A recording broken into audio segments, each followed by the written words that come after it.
అయితే మేము చాలా వాదించినాం. మధ్యలో బ్రిజేష్ కుమార్ ట్రిబ్యునల్ వస్తే కూడా అక్కడ పోయి ఆ ట్రిబ్యునల్ని కలిసి చాలా ప్రయత్నాలు చేసినాం. ఉద్యమ సందర్భంలో, ఉపన్యాసాలలో, కరపత్రాలలో, జలసాధన ఉద్యమ సందర్భంలో, మా క్యాసెట్ల రూపంలో, స్పీచ్ల రూపంలో, కరపత్రాల రూపంలో, పోస్టర్ల రూపంలో, క్యాసెట్ల రూపంలో రకరకాలుగా వాదించుకుంటూనే ట్రిబ్యునల్ కూడా వేయాలని పోతే ట్రిబ్యునల్కు ఉండే ఒక డెలికసీ ఏంటంటే వాళ్ళు రాష్ట్రాల మధ్య పంపిణీ చేస్తారు తప్ప రాష్ట్రం లోపల ఉండేటువంటి ఒక ప్రాంతానికంటే వాళ్ళు చేయరు.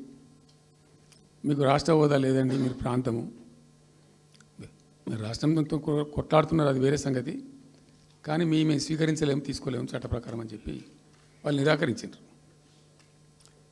సరే, ఆ తదనంతరం ఉద్యమం జరిగింది, మీ అందరికీ తెలుసు. ఇక్కడ ఇంకొకటి కూడా తప్పకుండా చెప్పాలి.